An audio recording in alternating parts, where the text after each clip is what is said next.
মনে হচ্ছে একেবারে পৃথিবীর শেষ প্রান্তে এসে পৌঁছেছি। এতটা দুর্গম, এখনো অনেক পথ বাকি এবং সামনে প্রকৃতির অপার এক সৌন্দর্য আমাদের জন্য একের পর এক সৌন্দর্য, এক একটা রকমের বৈচিত্র্য ধরা দিচ্ছে আমাদের কাছে। এতটা দুর্গম এই বেড়িবাঁধ ভেঙে এই অঞ্চলে বহুবার লবণাক্ত পানি প্রবেশ করে এই অঞ্চলের সকল গাছ মারা গেছে। শুধুমাত্র লবণাক্ত জলের যে ম্যানগ্রোভ গাছগুলো, সে গাছগুলোই কেবল বেঁচে আছে। এখানে কেউ থাকতে চায় না। এখানকার মানুষগুলো একেবারে যারা নিরুপায়, তারা শহরের দিকে ছুটে চলে। এই নদী ভাঙতে ভাঙতে ভাঙতে ক্রমশই মানুষ সংকুচিত হচ্ছে এবং প্রতি বছর ভয়াবহ ঘূর্ণিঝড় তাদেরকে তাড়া করতে করতে, ভূমি গ্রাস করতে করতে তাদেরকে চাপিয়ে নিয়ে চলে যাচ্ছে অন্যত্র। তাদের সব একে একে ধ্বংস হয়ে যাচ্ছে। প্রচুর কর্মযজ্ঞ চলছে, তবুও কেমন জানি হাহাকার। কোনো নিশ্চয়তা নাই, এটিও টিকবে কিনা সেটির কোনো নিশ্চয়তা নাই। সরকার যে পরিমাণ বরাদ্দ দেয়, প্রত্যেকটা বরাদ্দ যদি পুঙ্খানুপুঙ্খভাবে সঠিকভাবে যদি এখানে বিনিয়োগ করা হয়, অর্থাৎ এখানে খরচ করা হয়, তাহলে আমার মনে হয় বেড়িবাঁধটা টিকে যেত। এই জন্য সরকারের প্রতি আকুল আবেদন যে আপনারা এই দিকটা একটু নজর দিন।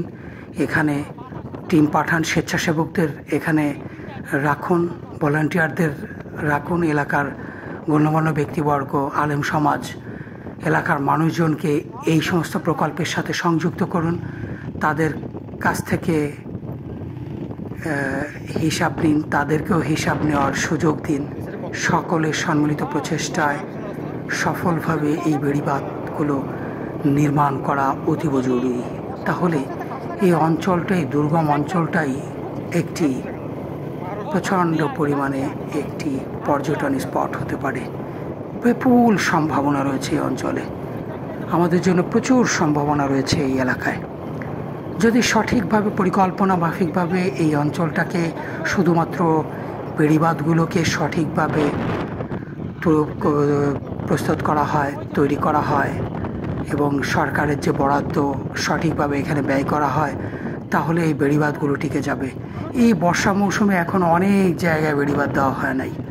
আশা করি যে সকল জায়গায় বেড়িবাঁধ দেওয়া জরুরি এবং হবে। এই যে জিওব্যাগগুলো দেওয়া হয়েছে, অনেক জায়গায় জিওব্যাগ ভেঙে নেমে যাচ্ছে। তবে কংক্রিটের ব্লক যে সমস্ত জায়গায় দেওয়া হয়েছে, সেই সমস্ত জায়গায় ভাঙনের পরিমাণ কম। কংক্রিটের চেষ্টাও চলছে, বহু জায়গায় কংক্রিট তৈরির প্রক্রিয়া চলছে এবং আশা করছি যে এই বছরে সব জায়গায় কংক্রিট দেওয়া সম্ভব হবে না, আরও এক বছর লেগে যাবে। তবে এই বছরটাই এই বেড়িবাঁধটিকে টিকিয়ে রাখা কতটুকু সম্ভব হবে জানি না।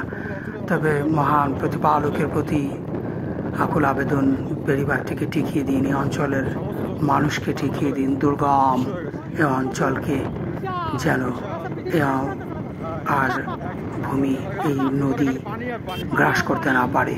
চিন্তা করুন যে শুধুমাত্র এত বড় বিশাল যে সুন্দরবন, এই উপকূলীয় এলাকা, যে সুন্দরবনকে বলা হয় দ্য গ্রেট ব্যারিয়ার, এই সুন্দরবনটা যদি না থাকতো, সুন্দরবনটা থাকার পরেও এই ভয়ঙ্কর ভাঙন, যদি বনটা না থাকতো, তাহলে এই ভাঙন, এই ঘূর্ণিঝড় খুলনা শহরকে গ্রাস করে ফেলতো আরও অনেক আগে। সুতরাং এখনও আমাদের এই অঞ্চলের মানুষের প্রতি কৃতজ্ঞ থাকা উচিত, সুন্দরবনের প্রতি কৃতজ্ঞ থাকা উচিত, বনের প্রতি ভালোবাসা আমাদের থাকা উচিত। এই বন আমাদের এই খুলনা দক্ষিণাঞ্চলকে টিকিয়ে রেখেছে, খুলনাকে বাঁচিয়ে রেখেছে, খুলনার সাতক্ষীরা, বাগেরহাট। এই সুন্দরবনকে বাঁচাতে হবে, উপকূলকে বাঁচাতে হবে, উপকূলের মানুষেরকে বাঁচাতে হবে, এগিয়ে আসতে হবে। সকলকে অসংখ্য ধন্যবাদ। ভিডিওগুলো দেখবেন, শেয়ার করবেন এবং সর্বত্র আবেদন জানাবেন উপকূলের যেন সঠিক পরিকল্পনা মাফিক যেন এই বেড়িবাঁধ নির্মিত হয়। এখানকার মানুষের জনজীবন, সুন্দরবন উপকূলীয় এলাকা যেন বেঁচে যায়। সকলের প্রতি শুভকামনা রইল। আরও একটি দুর্গম পথের দিকে আমরা যাত্রা শুরু করেছি। এখান থেকে আরও জটিল দুর্গমতা শুরু হচ্ছে। সকলে দোয়া করবেন যেন আমরা আংটিহারা পর্যন্ত পৌঁছাতে পারি। দেখছেন যে রাস্তার কি দুর্গম অবস্থা। সামান্য একটু বৃষ্টি হলেই টোটালি যাওয়া বন্ধ, একেবারেই আপনি এখান থেকে যেতে পারবেন না। কোনো প্রকার ট্রলার ছাড়া যাওয়ার কোনো সুযোগ নাই। সুতরাং এই দুর্গম জায়গায় সবাই আসে না, আসা সম্ভব না সকলের জন্য। এখানে আসতে গেলে প্রচুর ধৈর্য থাকতে হয়। সেই সকাল ভোর 5টায় রওনা দিয়েছি, দুপুর 12টা বাজে, এখনও আমরা পৌঁছাইনি। অর্থাৎ আংটিহারা পৌঁছাতে সম্ভবত আমাদের আরও 1 থেকে 1.5 ঘন্টা থেকে 2 ঘন্টা সময় লাগবে। এবং আংটিহারা শেষ পর্যন্ত আমরা পৌঁছাতে পারবো কিনা জানি না। পথ আরও কঠিন থেকে কঠিনতর দুর্গম হতে চলেছে।